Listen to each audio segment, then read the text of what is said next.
Hey everyone, ready for another deep dive? Always. This time we're tackling Sri Krishna.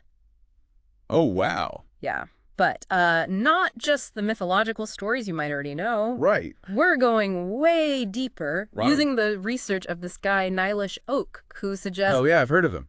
Yeah, have you? Yeah, he's fascinating. He's like suggesting Krishna might have actually been a real person. A real person. Yeah. Mm. It's pretty wild. Or like, Lately. we've got this YouTube video breaking down his findings, and it's like, What's his approach? it's like a historical detective story, I swear. Interesting. Yeah, it's So he's like using real evidence to try to back up. Exactly. What's so captivating about his approach is he blends these ancient texts with modern astronomical data. Oh, wow. So he's like a historical astronomer. That's a cool way to put it. Yeah, so imagine using the stars to pinpoint dates from thousands of years ago. That's exactly what he does. Wild. So picture this. Okay, Oak starts with what we might call a historical anchor point, which is the death of Krishna. Right. Ancient texts tell us that Krishna's city Dwarka was swallowed by the sea. Right. And by combining archaeological evidence with astronomical references in texts like the Harivamsa. The Harivamsa. Yeah, Oak pinpoints this event to 5525 BC. 5525 BC. Wow, that's over 7,500 years ago. I know, it's crazy. So like way before. Yeah, well, way anything we think of as history, really. Yes, for sure. That's incredible. And it's like, think about it this way. Yeah. It's like he found this historical puzzle piece. This date of Dwarka's destruction. Right. And then he starts searching for other pieces that fit perfectly around it. I like that analogy. Yeah. The puzzle pieces. And here's where it gets really mind-blowing. Okay. Oak finds a description in the Harivamsa of a comet. A comet. Not just any comet, though. Okay. This one was so massive and bright. Well, that it spanned half the visible sky. What? Yeah, it's crazy. That racked at the sky. So he uses modern astronomical software to figure out when a comet of that size and brightness in that exact position would have been visible from Earth. Right. And guess what? The software confirms that a comet like that hasn't appeared for thousands of years. That's incredible. Like this incredible piece of evidence that supports this proposed timeline. That's amazing. It is. It's like a fingerprint. Right. A celestial fingerprint. Yeah. Yeah. But he doesn't stop there, right? No, he doesn't just stop with one astronomical reference. Oh, wow. So he's looking at... He looks at multiple events. Oh, wow. Like the visibility of planets after sunset, the position of Mars in relation to specific stars, even total solar eclipses. He's got like a... He's really building a case here. He's creating this celestial fingerprint for specific dates that leaves very little room for error. So we have the death of Krishna in 5525 BC. 5525. But what about his birth? Right. You know, the traditional stories say Krishna was born during monsoon season. Oh, yeah, I've heard that. But get this. Wow. Oak actually debunks this. Debunks it.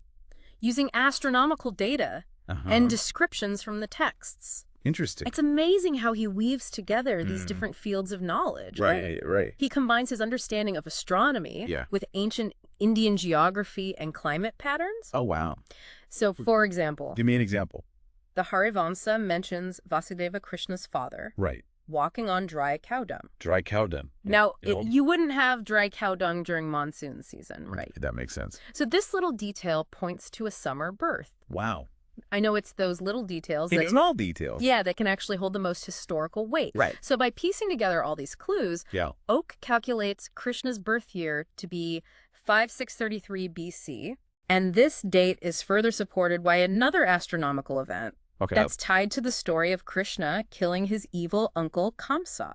It's like all these puzzle pieces are clicking into place. Yeah, it really is. Don't you think? It is. It's amazing. It is. He can find all this and that it all fits. It really is. Again. Yeah, and this approach of using multiple sources to verify a finding is called quadrangulation. Quadrangulation. And it's actually something Krishna himself advocated for. Wow. It's described in the Uddhava Gita. Uddhava Gita. A conversation between Krishna and his disciple Uddhava. Oh, wow. Where they discuss the importance of validating knowledge through multiple sources and perspectives. Interesting. It's as if Oak is using Krishna's own philosophy to unlock the mystery of his existence. That's really cool. I know, right? I love that. Okay, I have to admit, I thought the Bhagavad Gita was the only Gita. Oh, no. Now I have to check out this Uddhava Gita. There are actually several Gitas. Oh, wow. In Hindu scriptures. Really? Yeah, each offering a unique perspective. So much to learn. Yeah. So let's get back to Krishna's birth and death dates. Okay. Those dates, carefully calculated by Oak, reveal something really intriguing. Yeah, I'm intrigued. Krishna lived to be 108 years old. 108 years old? That's not just a random number, is it? No, it can't be. It comes directly from his meticulous research. Right. And there's more. There's more. Yeah, a verse in the Mahabharata Tipani by Madhvacharya, a revered scholar, independently states that Krishna lived for 107 years. 107? So this independent confirmation makes Oak's timeline even more compelling. Right, so he's using all these different sources to really back up his claims. Exactly. It's not just him saying, I think this. It's not just speculation. Yeah, he's got actual evidence to support it. It's remarkable. So this all leads us to Krishna's legendary city, Dwarka. Dwarka. Not the modern city. Right. But an ancient island off the coast of Gujarat, which is now submerged beneath the sea. Submerged. It's like something out of a Lost Civilization documentary. Yeah. This is where the research of Graham Hancock and Glenn Milne comes in. Okay. They've studied this submerged site and found evidence of a once thriving city. Oh, wow. It's incredible. Really? Yeah. So there's like real archaeological evidence there is to support the idea that this city was real. Exactly. Yeah. Now it's important to acknowledge that there have been some controversies around claims made about Dwarka, specifically those attributed to archaeologist S.R. Rao. S.R. Rao. But it's important to remember that even experts can make mistakes. Of course. This underscores the need for rigorous research and the constant pursuit of new evidence to validate our understanding. The process ongoing. It's ongoing, for sure. Always learning. So we've got this submerged city, which lines up with the story of Dwarka's destruction. But why would Krishna move his entire Yadava clan there in the first place? That's a good question. Yeah. I mean, it must have been a big undertaking to move an entire clan like that. What was the strategic thinking behind this move? Yeah, what was he thinking? Well, from a historical perspective, Krishna's move from Mathura to Dwarka makes perfect sense. Okay. Imagine you're constantly at war with a powerful king who controls all the major trade routes. Okay. That was Krishna's situation with King Jarasandha. Right. So by establishing a new kingdom on the coast, Krishna cleverly sidestepped this conflict and gained access to maritime trade. Right. Which was vital for the prosperity of his people. So he was thinking ahead. Yeah.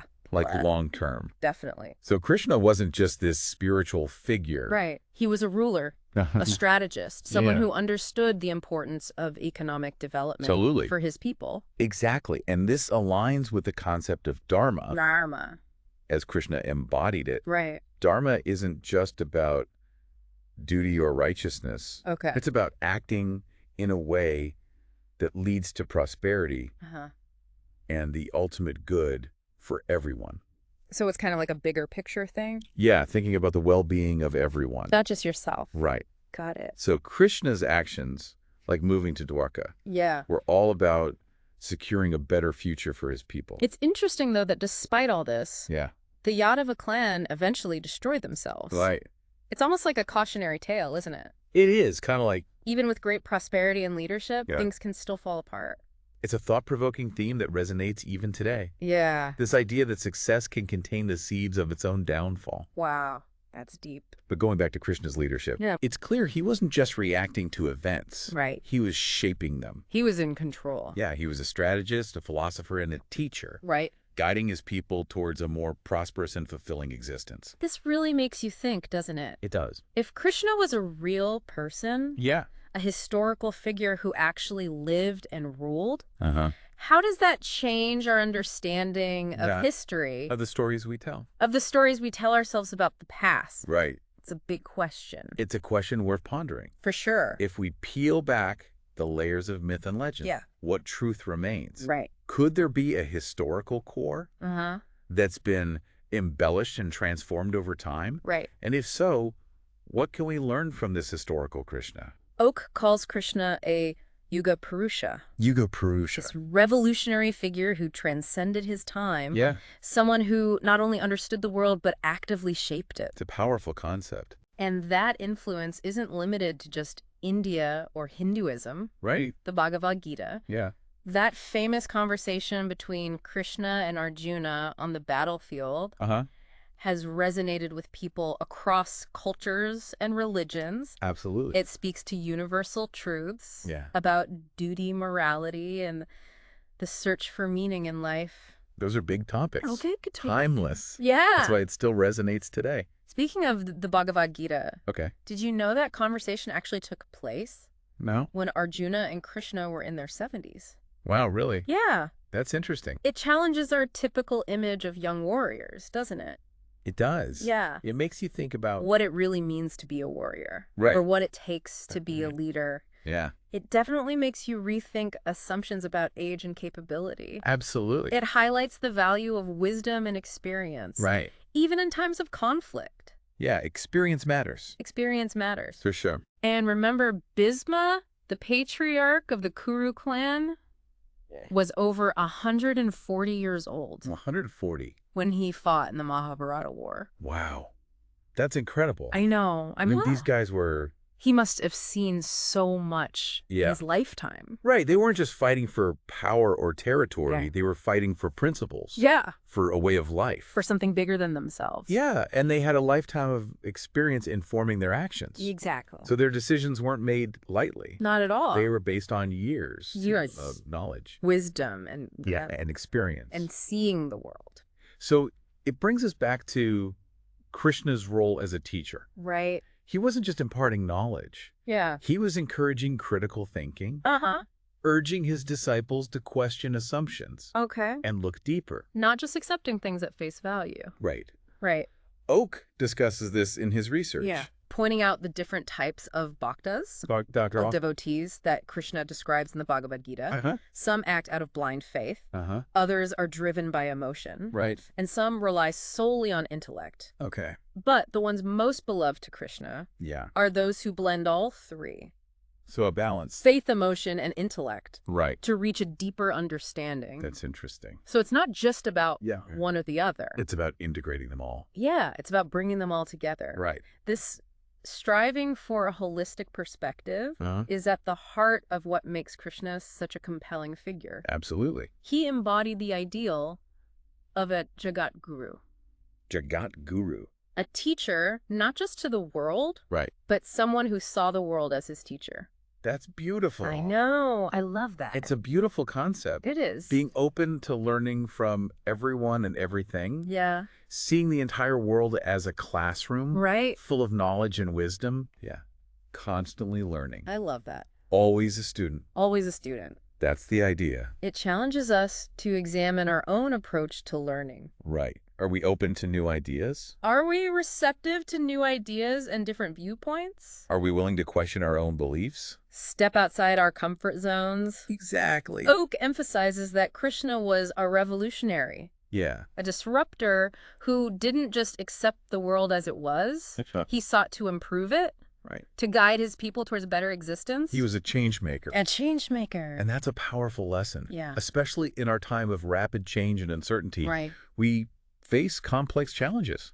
Climate change. Yeah. Social inequality. Technological disruption. Yeah. That demand creative solutions, bold thinking, right, and a willingness to question the status quo. Just like Krishna did. Exactly. But what about Krishna's physical characteristics? Wow. What did he actually look like? Yeah. What did he look like? The texts aren't exactly filled with detailed descriptions, are they? That's true, they're not. No. Ancient texts often use symbolic language rather than literal descriptions. But there are intriguing details about other figures that can shed light on how people were perceived back then. Take Bhima. Bhima. One of the Pandava brothers. Right. He's traditionally depicted as a large, muscular figure with a prominent belly. Kind of like the Jolly Giant. Yeah, kind of. Right. But Oak points out that this is a later misinterpretation. Hold on. Are you saying Bhima wasn't the Jolly Giant? Not quite. Okay. The Mahabharata describes Bhima as a Ruruvuka, Ruruka. Meaning fox-like or jackal-like. Fox-like. Yeah. Interesting. These animals have lean, athletic builds. Okay. So Bhima was probably a lean, powerful warrior. Wow, that's a completely different picture. It is. It shows how interpretations can evolve over time and how cultural biases can influence our understanding of the past. Absolutely. We have to be careful about projecting our own ideas onto the past. Our modern ideas onto the past. Exactly. And this is why careful analysis and a deep understanding of the original text are so important. It's all about going back to the source. Going back to the source. And understanding it. Yeah. In its context. In its context. We have to be cautious. Yes. About imposing our own modern perspectives onto ancient narratives. It's easy to do. It is easy to do. But we have to be careful. Right. Oak also highlights interesting details about Bhima's intellect. Okay. He's often portrayed as the strong, silent type. Right. That's all. But Oak suggests that Bhima was actually quite sharp. Oh, really? Even anticipating Krishna's advice in several instances. Wow. So he was smart. Yeah. Like strategically smart. Yeah. That's interesting. There's a great example. Okay, tell me. Where Bhima, enraged by the humiliation of Draupadi, wants to immediately attack the Kauravas, even suggesting they burn the hands of those responsible. Oh, wow. This might seem rash and impulsive. Yeah. But later, Krishna admits he would have done the same thing if he had been present. So Krishna agreed with him. Yeah. That's fascinating. So Bhima wasn't just brute force. Right. He was a strategic thinker. Who understood the gravity of the situation and was willing to act decisively. Ready to fight. Yeah, he embodied the warrior spirit. Right. But also a deep sense of loyalty and protectiveness. Yeah. Towards his family. He was defending his family. Yeah. That's powerful. Absolutely. And this complexity, this multifaceted nature of characters like Bhima adds depth and nuance to the Mahabharata. It makes it more human. More human. Relatable. It's not just a simple story of good versus evil. Right. It explores the intricacies of human motivation, the challenges of leadership, and the consequences of our choices. It's a story about real people. Real people. Facing real challenges. It's fascinating how seemingly small details, like a physical description, line of dialogue, can reveal so much about the characters in their world. It's like putting together a puzzle, uncovering layers of meaning. And that's exactly what makes Oak's research so captivating. He's deconstructing these ancient stories, analyzing them from multiple angles, and inviting us to engage with them on a deeper level. He challenges us to be active participants in understanding history. Not just passive consumers. To question assumptions, to seek out evidence, and to arrive at our own conclusions. To think for ourselves. Which is exactly what we do here on the Deep Dive. Exactly. And speaking of Bhima, let's not forget his son, Ghatotkacha, a key warrior in the Mahabharata War. Right. Born to Bhima and Hidimbi. Oh, Hidimbi. A Rakshasa woman. A Rakshasa. Ghatotkacha possessed extraordinary powers. Yeah, he was pretty powerful. That proved crucial in several battles. Right, he had magical powers. Okay, wait a minute. Rakshasas. Rakshasas. Those are the cannibalistic creatures, right? Yeah, they're often depicted that way. This is where the line between history and mythology gets a little blurry for me. It does get blurry. Were there really cannibalistic tribes in ancient India? Well, it's important to remember that even in relatively recent history, cannibalistic practices existed in various cultures worldwide. Okay. As recently as the 20th century. Wow. There were documented cases in tribes in Africa and New Guinea. So it's not as ancient as we might think. Exactly. Yes. So the idea of such practices in ancient India isn't that far-fetched. So Hidimbi and her brother Hidimba, who's described as a cannibal, could have been part of such a tribe. It's certainly possible. It adds another layer of intrigue to the story. It does. Here you have Bhima, a warrior from a noble lineage, entering a relationship with a woman from a tribe that was likely feared and ostracized. It's a really interesting dynamic. It speaks to Bhima's unconventional nature. His willingness to defy social norms. He didn't care what other people thought. Right. He followed his heart. And their son, Ghatotkacha, becomes a crucial ally to the Pandavas. Right. It's as if this union And this merging of different worlds brings a unique strength to their forces. Yeah, it's like a symbol of unity. A symbol of unity. Of bringing together different people. Yeah, different perspectives, different strengths. Exactly. And Gatotkacha's powers. Right. His ability to fight in the night, create illusions. Yeah. Strike fear into the hearts of his enemies. Right. Were assets that the Pandavas desperately needed. They needed all the help they could get. Yeah, they were up against a powerful enemy. And his sacrifice. Yeah. Facing Karna's deadly weapon ultimately clears the path for Arjuna's victory. It's a pivotal moment in the war. Yeah, pivotal moment. Yeah. It reminds us that even the most powerful individuals can fall. Right. That sacrifices are often necessary for the greater good. It's a powerful message. And this brings us back to Krishna's strategic brilliance. Yeah. He orchestrated events, often working behind the scenes, right, to ensure that Dharma, which is right and just, would prevail. He was playing the long game. His move from Mathura to Dwarka was a prime example of this. He knew what he was doing. He knew staying in Mathura, constantly battling King Jarasandha, was a losing battle. He was a drain on their resources. He needed to secure his people's prosperity. Exactly. And that meant finding a new base of power. A strategic move, one that would give him a strategic advantage. And he found it in Dwarka. Dwarka, with its coastal location and access to maritime trade routes, provided that advantage. It gave them a lifeline. Yeah, it allowed Krishna to bypass Jarasandha's control. And thrive. And establish a flourishing kingdom. It was a brilliant move. It was a calculated move. Yeah. A testament to his long-term vision. Absolutely. A commitment to his people's well-being. He was a true leader. But even with all his wisdom, his power, his ability to influence events, Krishna couldn't prevent the eventual downfall of his own clan.